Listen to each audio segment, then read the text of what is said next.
Okay, hello everyone. Sorry that we are a couple of minutes late due to some technical problems, but welcome to the Sunoikisis spring semester session number 6, which is about translation alignment and language pedagogy. This is the word that I have difficulties in pronouncing always. Our guest speakers today are Maryam Foradi from Leipzig University and Farnoosh Shamsian from University of Tehran. So without further ado, I will give the floor to Maryam, and she will then guide you through. Okay, thank you very much. First of all, thank you very much for having me here. Well, so I think that, yeah, my translation alignment is getting more and more my expertise, and I really like to talk about it each time. But this time I have decided to take a look at it from a different point of view. And the reason for that was that, like, Professor Crane has his digital reading classes like last semester and this semester as well. And I think that if you can somehow get engaged, it's the best thing to do, because the classes are super interesting. And in these classes, we have started like discussing what digital reading means, like the deep reading versus skimming and so on. And as we just talk about reading, so we discuss the concept of understanding or reading comprehension, understanding the text. What does it mean to understand a text? And this is, for me, particularly very interesting, because as a translator, which I am, like as a professional translator, the first step of every work is understanding the text. So the main thing is that you understand what the author says so that you can convey that message. And that was the reason. And there is like debates in about translatability of texts, and like especially literature. Since we are working with the literature, so I have decided to look at this at the issue of translation alignment from this perspective. So the structure of my talk today and Farnoosh's talk is that I start with the problem of the translatability, and then I go further and discuss the concept of equivalence. So I don't really want to go deep, but I just want to give a very quick overview so that we have an idea about these like concepts that are very typical in translation studies. And then we go over use cases or case studies. So in my previous talks, I have always talked about my own research and how it goes forward. And now I have the results, the final results, and I report the final results now. And then I go forward and discuss the new thing which Professor Crane and I are already thinking about, and this is a step forward both in translation and in language pedagogy. So let's start with the problem of untranslatability or translatability. So there are two main points of view. The one is universalist approach, which suggests that because like the linguistic universal exists, so every kind of text is translatable. And the other approach, which is exactly like the opposite approach, the monadist one, says that each language community interprets its own reality based on their experiences, which means that so a word that, although a word could be very similar, but the way that one language community understands it, it absolutely different from the like the other language community. And there is another thing, I even cannot name it because they don't name themselves as well, like the deconstructionist. And the interesting thing is that when you go and want to find a definition, they emphasizes that deconstructionism is not a method, it's not a discipline, it's not a definition, it's nothing but like more like philosophy. I don't want to go in details. I just wanted to mention it because when you like look for these two, the universalist as approach and monadist approach of translation, translatability, deconstructionism is also one term that you see, and it refers to like it comes, so then the meaning comes from its name, so like deconstructing everything, like seeing the symbols as symbols without any meaning, and then transforming it to the symbols of the target culture. Anyway, so before I want to like go back to the concept of translatability, I think that it's good to introduce the concept of equivalence. So equivalence tries to indicate that how similar, or it tries to measures the sameness of the source text and the target text. So the language of the source text and the language of the target text. So it really refers to the degree of that sameness. So there are very different theories and like scholars discussing the concept of the equivalence. I have picked some of them, I think 4, and I think that even with these 4 examples, we immediately see what it means. Yeah, so one approach is from Vinay and DoubleNet. They say that equivalence is a procedure that tries to replicate the same situation the way it was in the original context and differ the same situation, convey the same situation to the target culture, but with different words. And then Jacobson says that there is nothing that you can name full equivalence. Like even something very simple like cheese is different the way that it is understood, like in English. And so Jacobson uses the translation for the word cheese in Russian, which is sir, but I can also go back to my own culture and because I know exactly what it means to say cheese in Persian. And when you say cheese, the very first thing that you have in mind is like what you know, like in Western countries as feta cheese. So that's not, so the first association.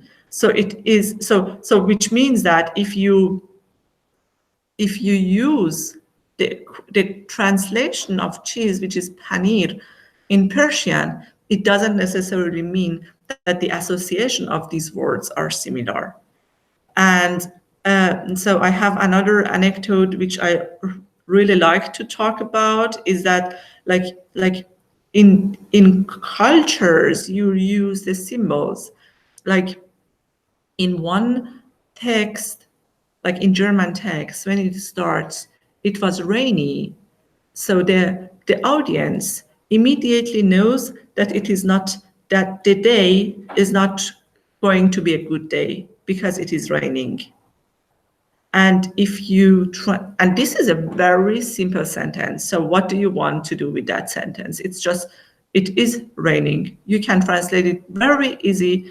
But then, like, again, in my culture in Iran, when the day starts with rain, it means that it's a good day, because it doesn't rain that often, like at least in Tehran or like the central part of Iran where we have like deserts. And like raining is a good like symbol of what that something good is happening. And this is again a concept that you cannot translate easily, because raining in Europe has like people have another association, so they don't really like rainy days. Again, so there another approach is the Nida and Tabor, where they say that we have like formal equivalence, where the form and content is the same in source and target languages, and we have dynamic equivalence, in which we try to convey the message of source text and like as naturally as possible. So we try to have the meaning, but in a way that when you read the translation, you don't feel that you are reading that translation.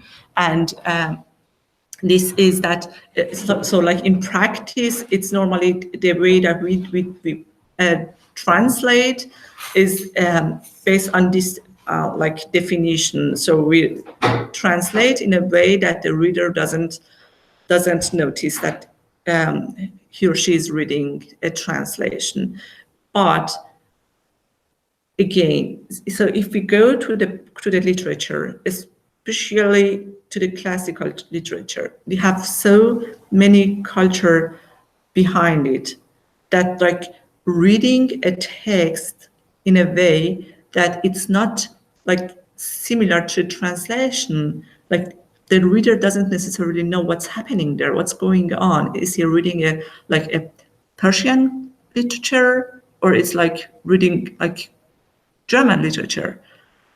And the other thing is like the house definition, which refers to overt and covert translation, in which that overt translation means that like the translator betrays the reader that he is reading a translation. Again, the same concept. So like betrays in a sense that the reader doesn't realize that he or she is reading a translation. And the covert is tries to minimize the cultural differences. And there are other scholars like Newmark, Baker, Pym, and they are, in the end, they all talk about the same thing. And the same thing means that like informal equivalence, try to do whatever you see, just transfer the meaning of that word immediately, or like the dynamic equivalence, like make the text fluent for the target reader, target audience.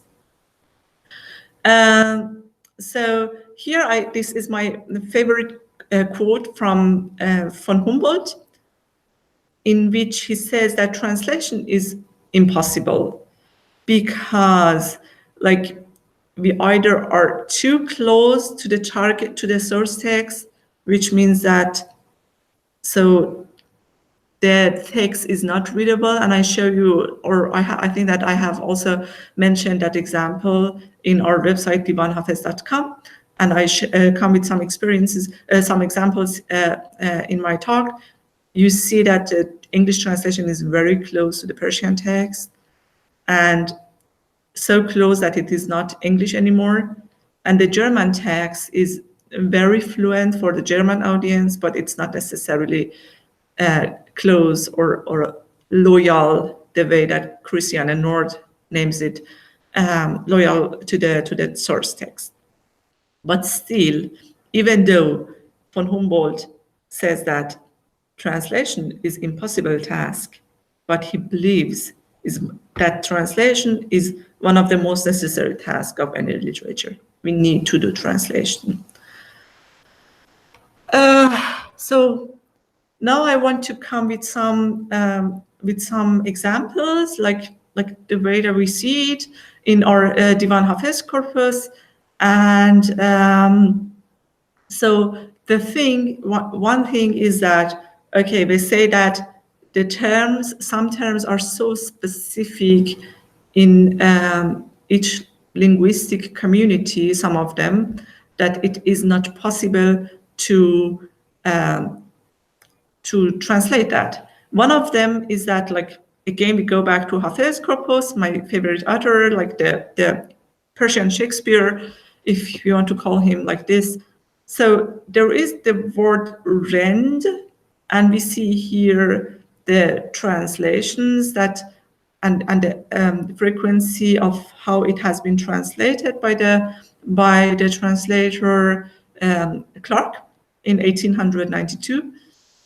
And so I come with this example, but I cannot explain what it is, because for me itself is also, but for myself is also a very complicated meaning that I can just feel it. I really cannot explain it, what it means. Maybe if you go to the context and see how it is translated, you may understand it. But I think what here is what we miss here is like kind of commentary. We need something to tell us what this word really means and what the people in this language community understand, like when they see this word. Another thing that we have is that we have the same meanings, but the connotation is different. I don't know if I have, in my previous talks, I have mentioned this example, but this is also one of my favorite ones. Like if we look for the word dark in our parallel corpus, so we see that dark comes with like musky dark, the dark mole, the dark dress, and it is like the co-occurrences is with the eye, mole, like dress, and these are the beauty features of the beloved one. So the concept of beauty exists in both like Persian culture and also Western culture. I'm just saying Western culture for Western European countries and the States. So like I'm not very concrete, but so I apologize here. And we see that, so probably in Western culture, if the beauty shall be defined, it comes with like blue eyes, like blonde hairs and so on, but it's not the same in the Persian culture, so the beauty was different. And the other thing that I can mention is that so the thing that I have explained in the beginning of my talk, so that the way that the reality is structured in a language community, it is different from the other community. And here we come with this very nice formulated from my eyes poem, like this line, and you see here the translation. So in my opinion, like the opinion of the one who comes from Iran and speaks the Persian language, it's like the absolute meaning of love. But in my experiment, this line is one of the lines that I have chosen for my experiment. And one of the users told me, like, it seems to me like kind of masochism. So like, what's that? You know, so this type of love is probably not known. I mean that like this. So this author is like from 13th, 14th century. So I think that the concept of love is also changing over like centuries, also in Persian speaking like area. But still I have a sense for that. But like in Germany, people like don't really get it, what kind of love it could be. It's not like love, it's more like being psychopathic.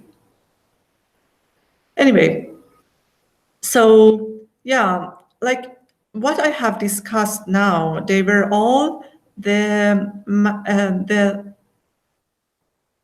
problems of the meaning or the content. But another layer that we have, and this is something that Professor Crane like always repeats, that is that how I hear the sound and the meter as well. So here we see I have brought one example, and this is very nice example. I read it. I have tried to put the meters here. So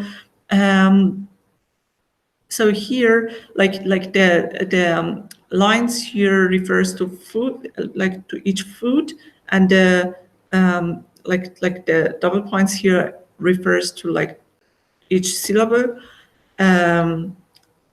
So if I want to read it, it is like رشته تسبیح اگر بگسست معذورم بدار دستم اندر دامن ساقی سیمین ساق بود. And here you see that, so that the consonant S repeats over and over again. So in this line, I think that it's a better idea that I show you the line and that you see the translation.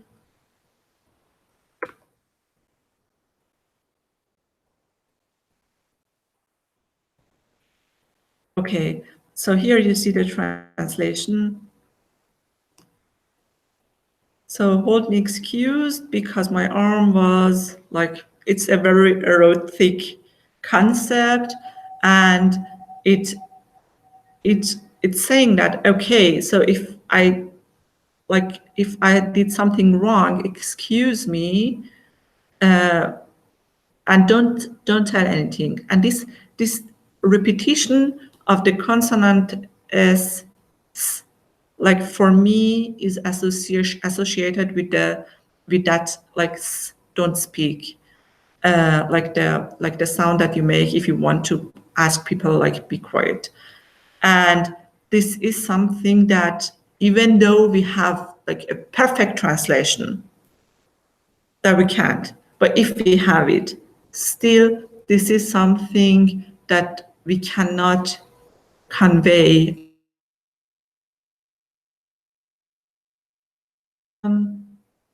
Okay, so but okay, if we accept that, like based on the definition of like untranslatability, the text is not, so we are not going to translate a text perfectly.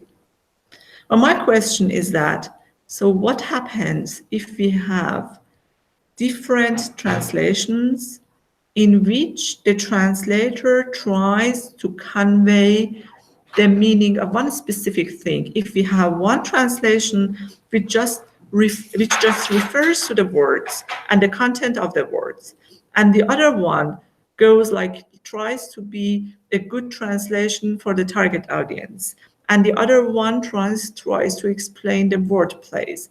And we have like commentaries in which some words like rend the word that I couldn't explain, it's explained. And we have audio so that we can hear the meter. What happens then? Is that not another level of understanding? Or as Professor Crane always mentions in his digital reading classes, so it is another way of deep reading. So, but we need like we need annotators. And who are the annotators? The readers. And why they should do the annotation? Because they learn the language. So here it comes to my experiment again. so that in my experiment, users with, I just give a quick overview, and I think that I have like talked about it like in details in my other talks. With no knowledge of the classical Persian, they have had the English translation of Persian poetry, the one that you see here, and then they have tried to align it with the German translation. So as you see here, for example, you know that this object here means silver, and here you go and find like silver and align it, and in this with this method you produce align German translation. And to make sure that if this kind of data production is accurate enough, I have compared the test group of German students with no knowledge of Persian with the Iranian students with master proficiency in German. And I have found out that the accuracy of data produced by Germans is slightly more than Iranians, because they have scaffolding, they had the help of English translation, and it helped them to produce accurate data. And the other question was that, like the question that I have asked here, why they should do that? Because they learn the language.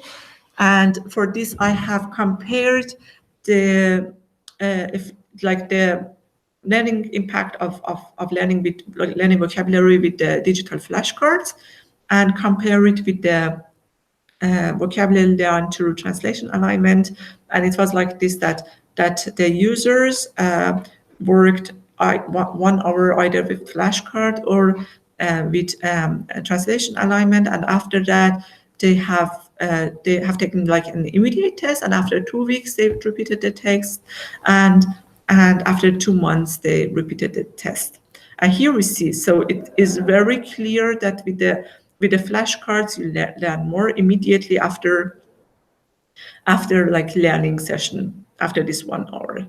But then after 2 weeks, so the drop, like the forgetting curve is very steep. You see that you forget it immediately. Although if you have learned the few vocabs through translation alignment, you don't really forget them. And then again, you see here after 2 months, you still forget the vocabularies that you have learned with digital flashcards. But then for the translation alignment, you don't really forget them. And here, so statistically, the difference in immediate test is significant. After 2 weeks, is still significant, but after 2 months, the difference is not significant anymore.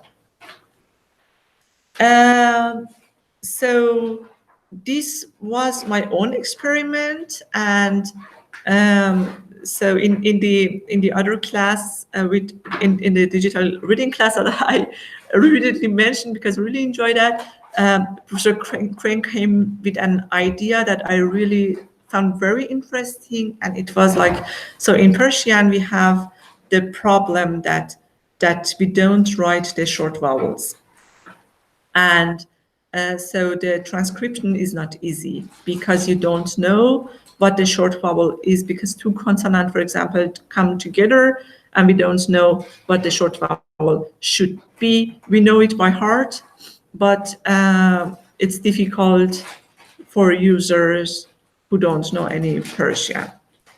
Another kind of problem that we have is that for some words, so it's clear that the pronunciation is like this, but for some words like this that we have here, we have different pronunciations with different meanings.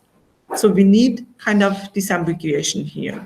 And this is something that I really would like to continue my research with, is that if we add the sound and we have the transcription and we have different choices. So if the user hears the sound and sees the translation alignment, if the user can like pick the correct option, like here in this case, this word can be read as ruye, and if it is a noun, it is the lemma. The lemma of that noun is the ru, which is singular, and in genitive form it gets like it will be ruye, and it means face. But if it is read as ravi, then it is a verb, second person singular, present active, which means you go. And I think that even though you don't read Persian, just like seeing the translation, it should give you an idea that it refers to you go. And this is something that I have put in the GitHub page as an exercise. So I came with two different lines, and I have added the sound, and I have added the translation alignment, and I think that you can try to see if you can pick the correct pronunciation or the correct option, like the correct transcription, how this word is pronounced. Yeah, that's something that I think that I like to do for my future research. And like with this, I want to finish my part and let Farnoosh then talk about her interesting things that she has done. Okay, thank you very much, Maryam. It was really fascinating to hear the theory and results of your work. So now I will change the screen to Farnoosh. Okay. Okay, thank you. The first thing I would like to talk about is about some of the translations Maryam did from ancient Greek to Persian, from Herodotus and Thucydides. And after that, we will proceed to talking about learning languages with alignment, with the help of alignment. And in this case, the language is ancient Greek, and the learners are Persian speakers. And of course, we should consider that the Persian speakers that I had in my course all knew English, at least to some level. So all of them could use Perseus. So I will share my screen now.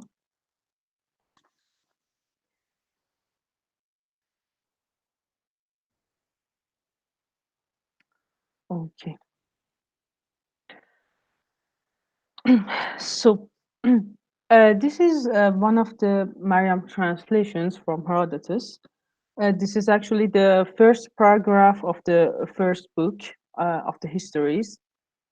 So my approach is to see if they're precise enough to be used in teaching the language in the way that I use Cyropedia in my course. So if I want to use this translation for teaching, I would probably change some of the words. For example, here we have hos, which is so that in English and ke in Persian. But for example, I would prefer ta in Persian, which is more accurate to the meaning we need. Or in the last line here, we have ale translated as bodigaran or others, but I would translate as each other, which is more accurate because actually the learners will mistake this thing very easily.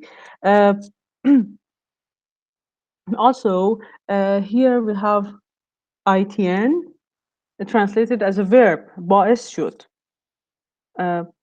But then we have here epolemesan as a noun, war or jang. Actually, this is perfectly a good translation of the original text if we're talking about the meaning. But if we use this for teaching, it would be a bit misleading For example, a verb probably should be translated as a verb and a noun as a noun. But overall, the translation is quite accurate for reading a translation of Herodotus. But if you want to use this for teaching, I think we need some comments. And then about some translation of Thucydides.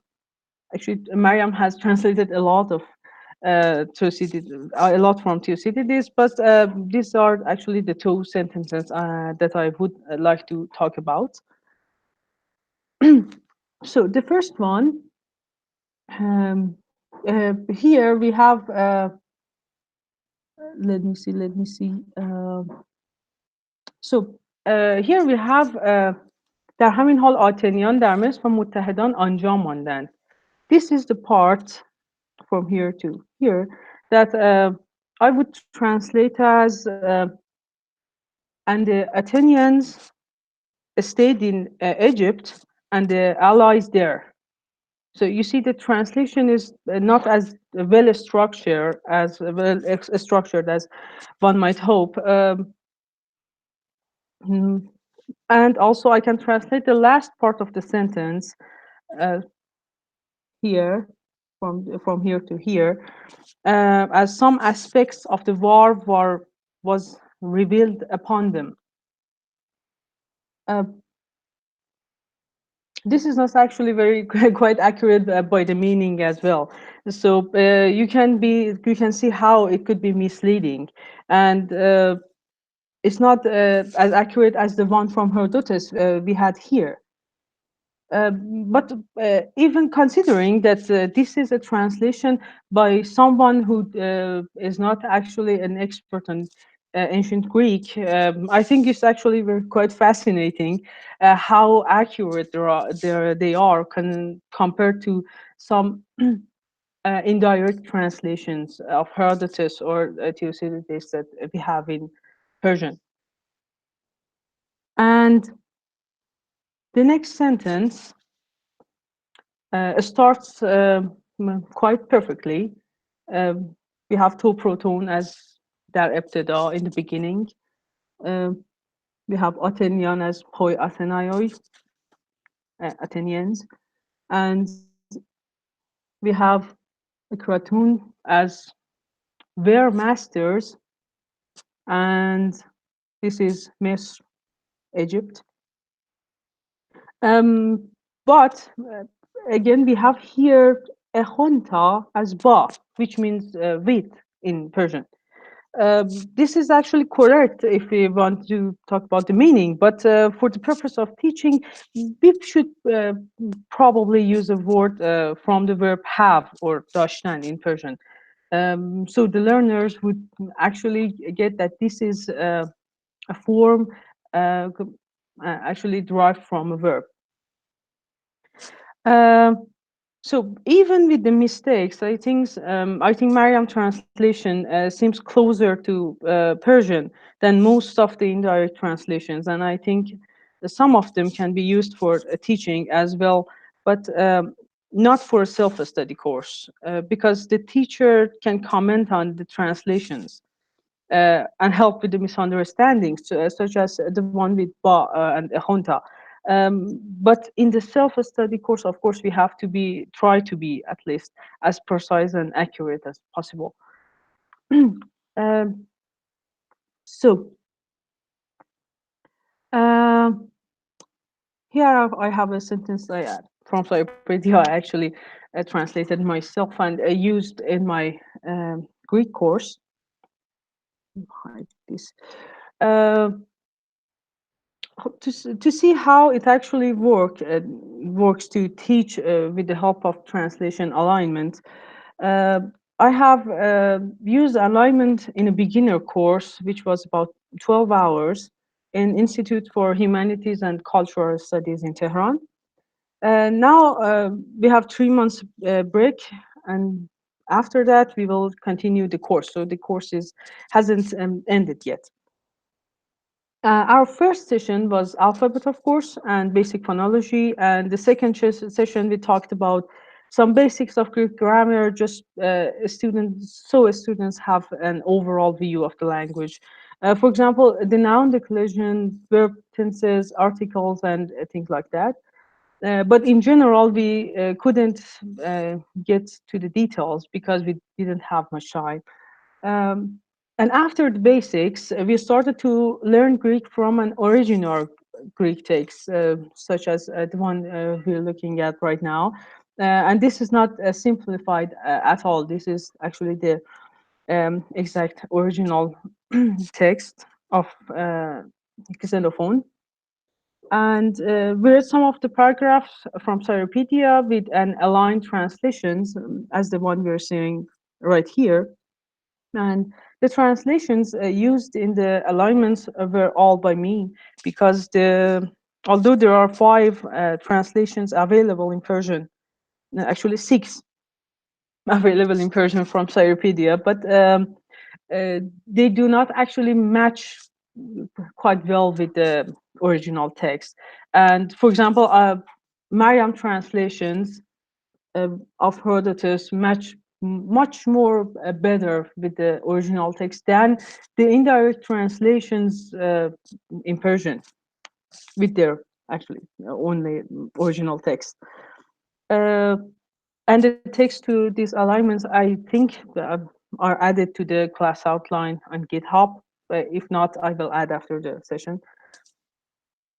And beside the alignments, students also used Perseus for more information, like lexicon entries and grammatical informations. Our first text was the first paragraph of section 2, chapter 1 of Cyropedia, which is the one we have right here. And this is my translation from this text, or from the original text. Also, I have aligned 2 other translations that are indirect. I think this one here, the second one, is from English, and this one is from French. So you can see how they match with the original text, and they don't seem much accurate, although it's a very simple text. And I think if they are not accurate with this text, the more complicated paragraphs are actually much harder to read with the indirect help of indirect translations. So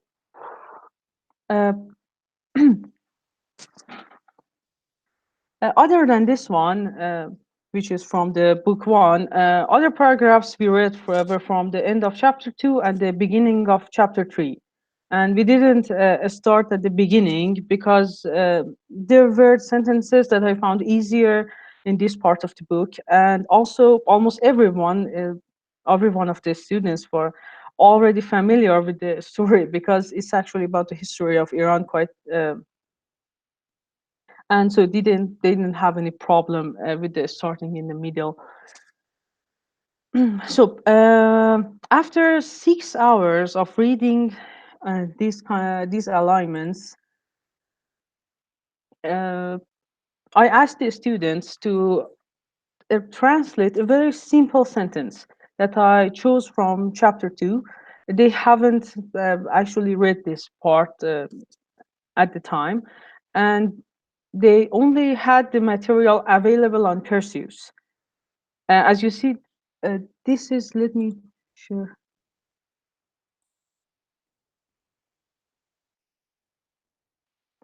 So this is the sentence I used, and you can see the translation by Walter Müller here.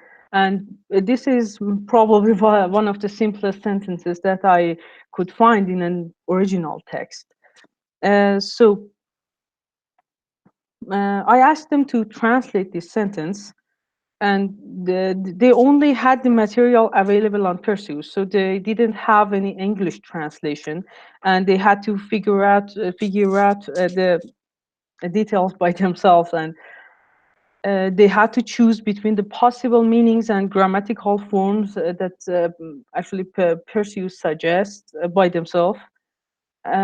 Using only Perseus, about 70% of the students understood the meaning of the sentence correctly, although some had some minor mistakes, uh,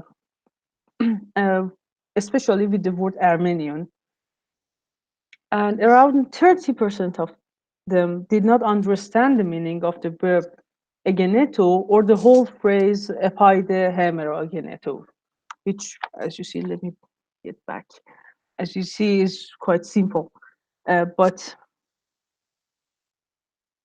here we have the results. I have tried to classify them. In the first sentence, we see that and Cyrus, when it was they, sent forward a messenger to Armenia or to the Armenians, not to the Armenian. So they have either translated Armenian as Armenia or translated it as plural, Armenian. This actually happened a lot, but we will get to the reasons later. The second one, we see they, when the day appeared, when it was day has been translated as when the day appeared. And this is a translation by one of my best students who has been reading Greek for a while. And then I actually was curious how this happened to him.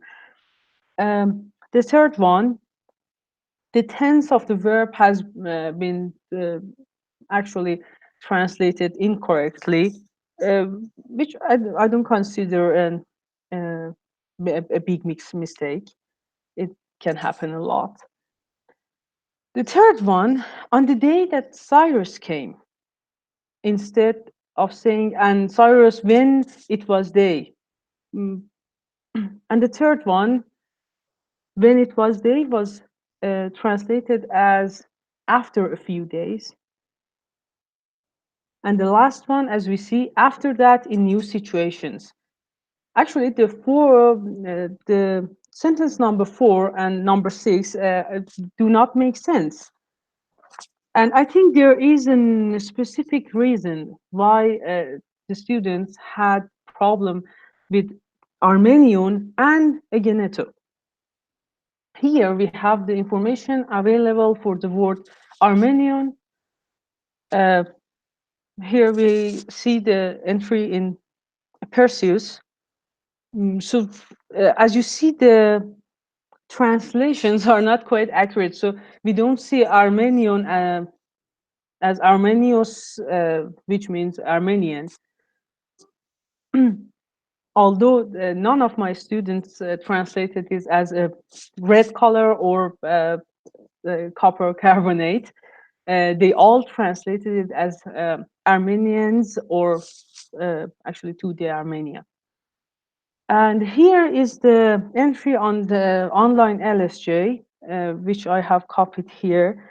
In the part that is colored as red, we see that the adjective Armenios is added, but my students actually didn't search LSJ. I'm sure of that because I asked them, but they could understand the meaning of Armenios. They thought it would mean Armenia, but that was actually quite close. So let's get to the word egeneto. This is the information we see when we open the word egeneto. It's a verb, third person singular, aorist indicative middle. And all of the students, after I asked them, could understand every word of this. What is aorist, what is indicative, what is middle. But they had a problem under actually translating it.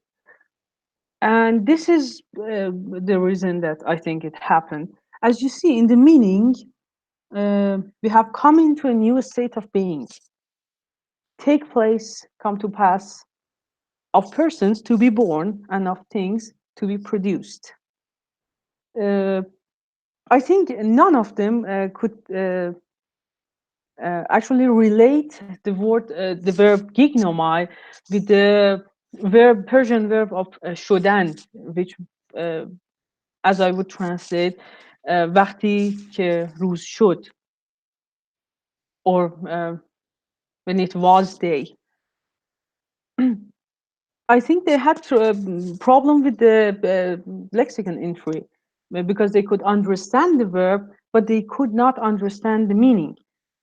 And we have seen this word before a lot, about, I guess, 3 times, 2 times as participles, genomenu and gignomena, I think, in different texts before they actually encountered this text. And once as infinitive yenestai. But for example, they had no problem understanding different conjugations of the word Amy, which is as irregular as this one, but they could understand that verb perfectly. And I think it's because of the explanation of gignomai, and maybe just for Persian speakers, but it is because of the explanation in the dictionary entry. And I think both of these mistakes, both Armenian and Egeneto, translation of both of these words can be avoided if we had a lexicon for ancient Greek for ancient Greek in Persian. But I don't think that's going to happen soon. Also, the dynamic lexicon in Ugarit, even that can help. For example, let's take a look at what it would tell us about this word here. This is the Persian one is should. This is my translation, so it doesn't count.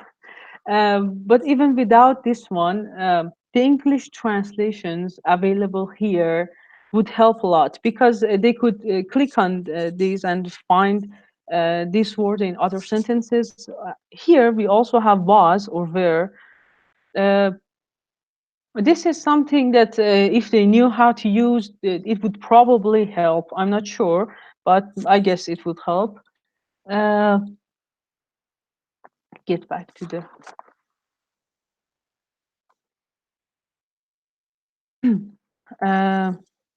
so let's get to the tree bank. Where is, sorry, here. On our last session, we used tree bank of a part of symposium just to see if they can use tree bank to understand the text better. I noticed that the students had a tendency, this is the tree bank actually we used, and the student had a tendency to use the alignment instead of the tree bank, because they find it probably a bit complicated. So for most of the most part of the text, we read from here to here. For most of this part, they use the alignment, except for 2 times. The first time was actually for here. Let me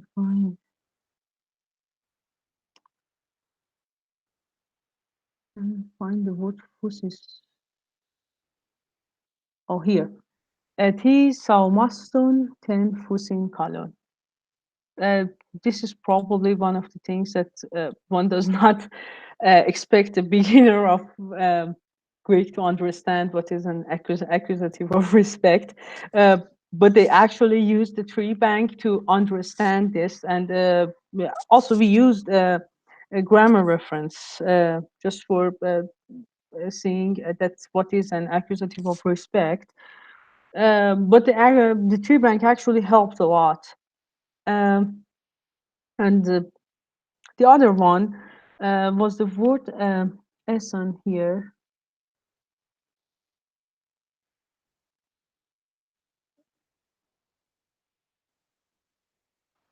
Okay. They couldn't understand this part of the sentence because they knew the meaning of Essen, but they didn't know what is what. And this is when they used tree bank.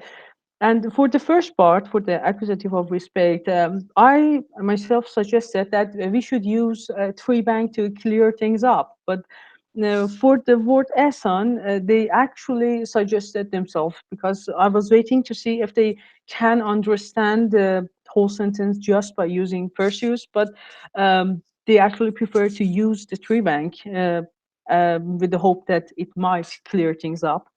Uh, and overall, I think although they didn't have a tendency to use tree bank, I think it would help a lot because they didn't. They get confused when seeing things like this. But after a while of using tree bank, I think they get used to it. So for the rest of the semester, which is in April, I plan to use tree bank more frequently to see the what is the actual results and how it could help, but not the way we used it in the last session with this text. I prefer that we see, for example, something that would just clear things up. What is a tree bank actually? I think one of the previous Sunoikissis sessions would actually help. We can use one of the previous sessions about the tree bank just as more information, and uh, I think after that they will accustom to the tree bank and they can actually see how it will clear the parts that they don't understand just by using Ugarit or the information they can find on Perseus. Uh, so overall, I can assume that using aligned translations with enough grammatical information by itself can go a long way. I think someone who wants to start learning Greek for just as self-study, this would be enough for him or her just to have a translation that is actually a direct translation and it's not misleading at all in any way. Uh, with the information that is available on Perseus, the English translation and the grammatical descriptions and all of that would help a lot. But the tree bank would clear the things up that Perseus and actually alignment cannot. So there's always a place that tree bank can help. So I guess that's it. And I think using tree bank in the rest of the course would be actually very rewarding for all the students because if they have more information, they can try to learn the Greek on their own after the course ends, which I have students that actually are using alignment and Greek text on Perseus and learning by themselves right now between the first part of the course and the second part of the course. So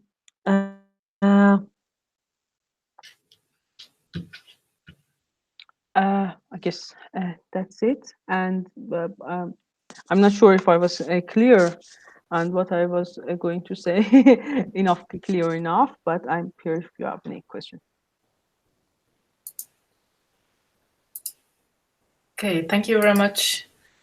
Yes, it was very clear and very fascinating to hear that you actually started using original Greek text with the students that have no Greek yet at all. So that's very brave, I think.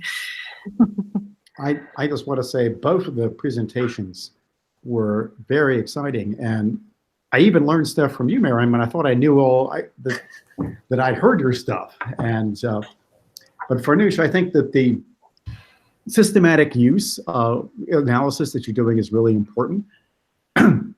One of the questions that I've asked with on my end, I haven't discussed, I think, with Maryam or with you, is how we could develop, say, a lexicon for write it and optimize it for machine translation. And I did some experiments with this going from English into modern Greek. But if you have, there will be to go, arrive, visit, for example. You put that phrase in, and then the machine translation recognizes the first infinitive, but doesn't realize it is 3 infinitives in a row, just to give you one example.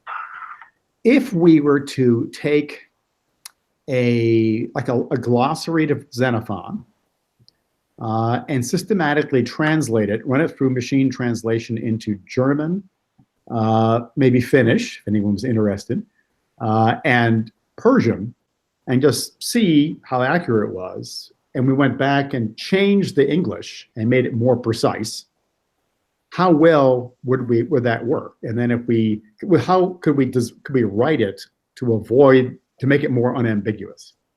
And I think that's going to be important for scalability.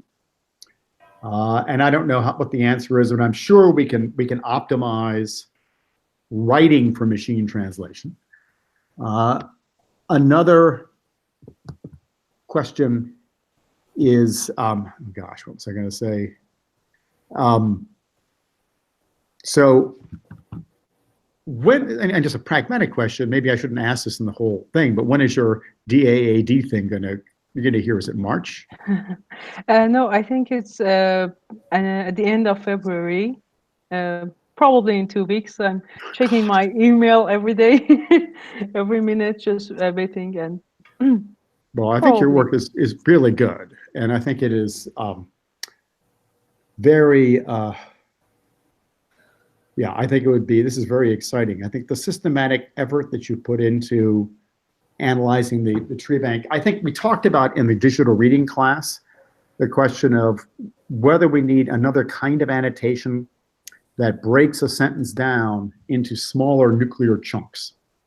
Yeah. And what that would mean, I don't know. What defines a nuclear chunk? But if you take these sentences, like in the Plato sentences, which are 100 lines long, no one uses a tree because they're too complicated. And even the syntax is kind of hard. But if you said there's this short sentence, and this short sentence, and this short sentence, understand that, combine them. A, I think that would be good for learners. B, I think we would find that this would be good for lexicon. We could do generic lexicon out of this much more effectively. Mm-hmm. And what are the kinds of annotations that we need to support self-directed readers? And I think that's different from what we've been doing. I think it's really important. I think it's important from the standpoint of funding agencies, because this is you can say most of the people learning ancient languages are not specialists. They are, and they may be other researchers in the history of science or some other thing. And secondly, this is how the citizens of your country can actually use your work. So how do you support people who would be engaged? How do you support people in Iran? And then the beautiful cases, how do you support people in Iran who are trying to read Greek? And how do we support people in Europe or North America who are trying to read Persian? So anyway, that's my commentary from there. But I think this is a big step forward. I'll shut up. It's good to see Irina. We have obviously some wonderful translations from Plato's Greek into Georgian now that are aligned, and that gives us another venue actually, because that could be used. How would you weave Georgian in? How do you weave in languages that are not English, French, German, Italian, the traditional languages of classical scholarship? I think this is the language disenfranchisement perception is proportional to the gross national product, or the of a country. So the Dutch don't care. They don't want anyone to speak Dutch. And I think maybe the Finns are so prosperous they don't care if anybody speaks Finnish. But I think the Croatians and the Latvians have a different point of view. Anyway.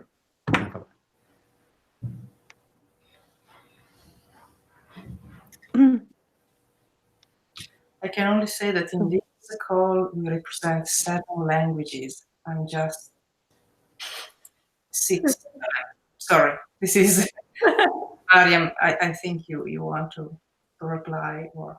No, I just wanted to mention that there is a study, thesis actually about that's about translating without knowing the language, but the monolingual process. So in this research, the machine translates, and then the native speakers of one end correct the text, and the machine retranslate it, and on the other end they correct it until it has a certain quality that both ends are happy with that. I don't know if it answers your comment about like lexicons and machine translations, but this is something that so we have research on that's like doing the back and forth can help to improve the data quality.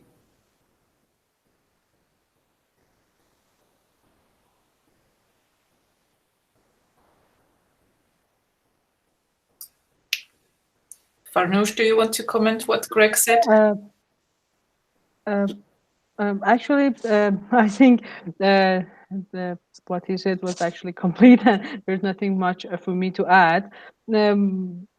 But I think when I was translating Cyropedia for this course, although I did consider that it should be very precise because the students want to use it to learn Greek.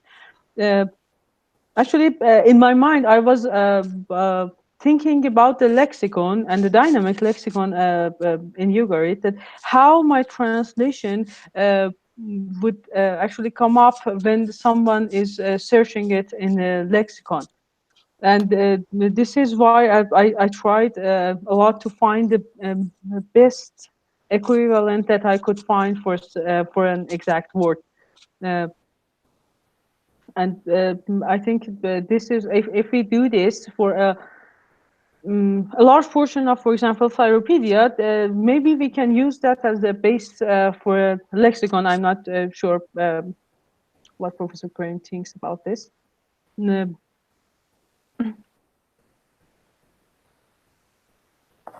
I think that one of the things we have to be conscious of is that we do an experiment as you did, and really important experiments, but we can get into the sort of usability experiment, which looks at the case of the first time someone sees something and what happens to them then, with no question about what happens in subsequent iterations. And if our model is that you have, so what you're given is the minimal case. Someone walks up, here's what they have, they try it once, what do they learn? And that's absolutely the critical starting point. We need that as a baseline. But in practice, if you have someone who's a self-learner who wants to learn a language and is motivated, they're not going to come up and do it once and go away and never do it again. They're going to do it once, and then they're going to get feedback to see, and they'll see they got it right or they got it wrong. They'll internalize that feedback, and they'll keep going. What happens when you have a community of people who want to work with the Cyropedia, for example, and they assume that they're going to make mistakes. They assume that they're going to help others and be helped, and they're in it together. That's a different kind of space. So the issue with should and geneta, for example, or with the Armenius, those are things that stop them then. But if you had someone to say, no, it's not Armenia, it's the Armenian, it's singular, or if you had someone to say, well, it's something like should and geneta, these are very complicated words because they're common, but they're also very common. And so you see them pretty fast. So they will, if we have any kind of diachronic data as people work with it, I think that we're going to get, so anyway, I think we're going to get feedback. My wife's calling. I got to go. I'm going to shut up.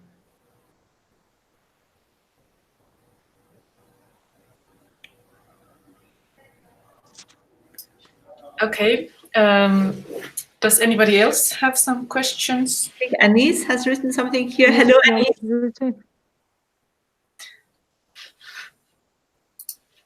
So,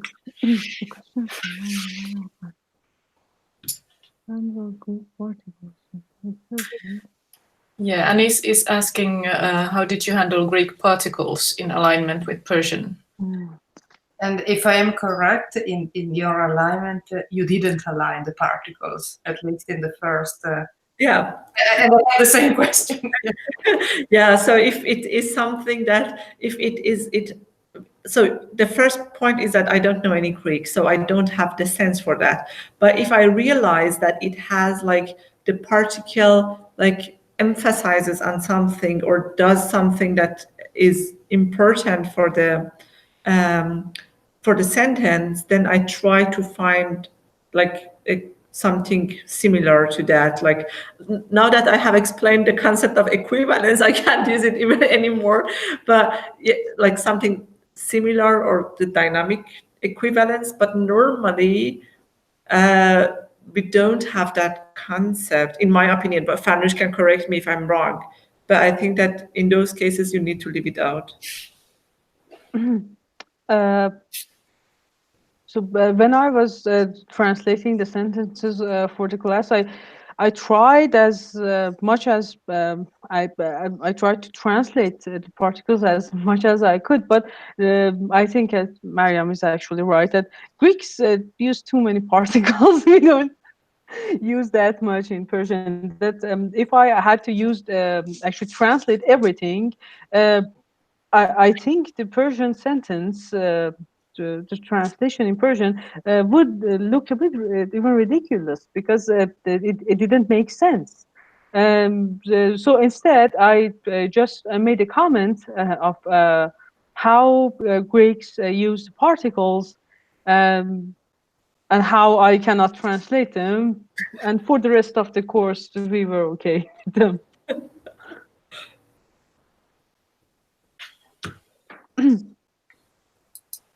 Yes, and I think that's, as Anisa says, my students who don't know any Greek go crazy seeing particles not aligned.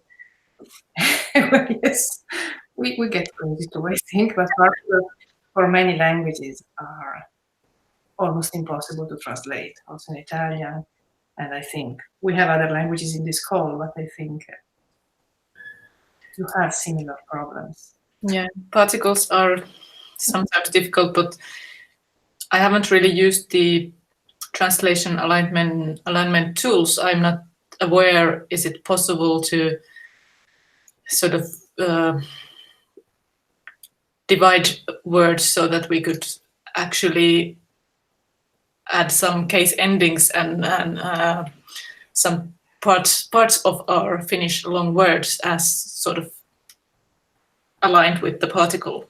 I have to experiment on that. But technically, if I'm not wrong, you can put a word on the particle and then align both with something else. Yeah. So you can. It's a decision when you study alignment. But I don't know, Farnoosh, if you try, but I remember it's possible. But that's the question. So do we want to keep the particle or not? It's a question when you start the alignment. Yeah. Well, it is an important part of the Greek language anyway, so. And I think that it depends for which audience you are translating. I mean, if you're producing a fluent text, then maybe particles are too much. But if you are supposed to do like something for for enriching the dynamic lexicon, then maybe you need to translate it, however, how ridiculous it is in the sentence, or if the learner is supposed to learn the particle and see how it works and how it doesn't work, then maybe you can add it to the sentence.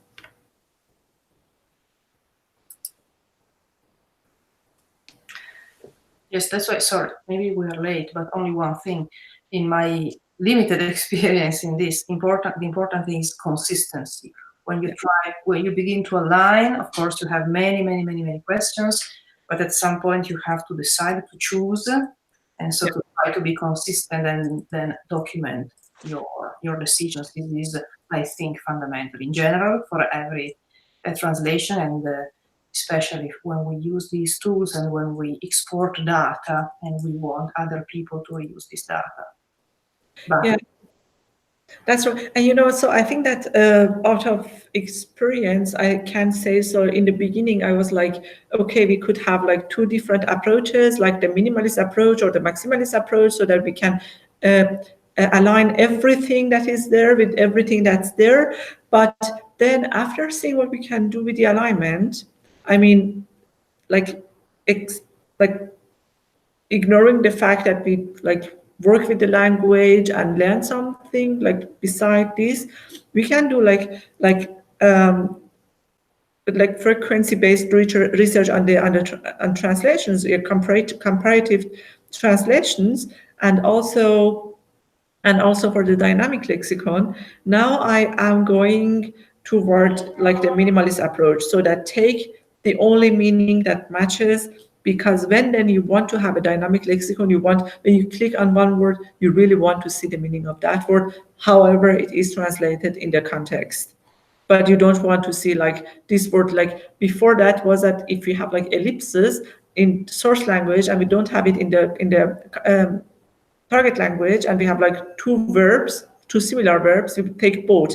But then think about that, if you have the dynamic lexicon, you search for that, then you have two like verbs like the same as each other, next to each other. So it's a little bit like disturbing. It's like it produces not clean data. And that's the reason that I think that if we are supposed to produce data for using that, like for machine translations or other things or other kind of research, then we need to decide, okay, as Monica said, consistent, I take this with this and that's it, so that in the end we have clean data.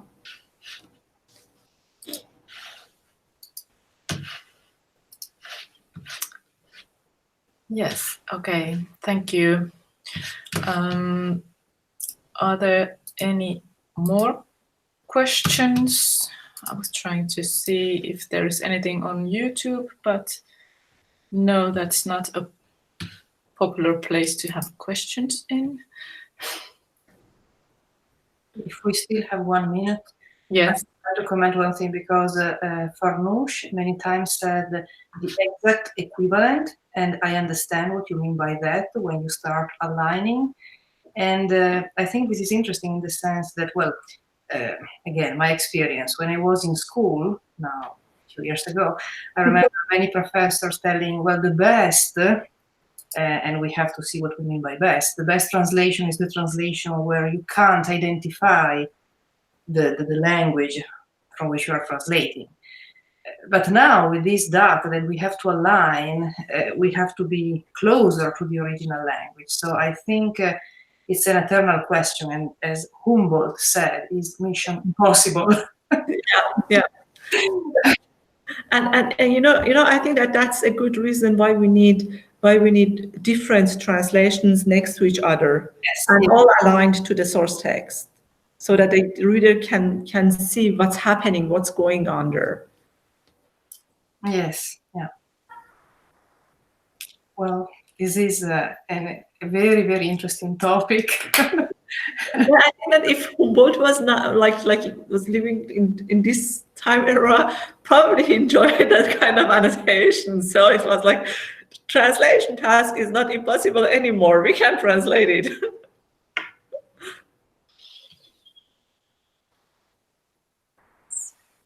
Okay, I think we're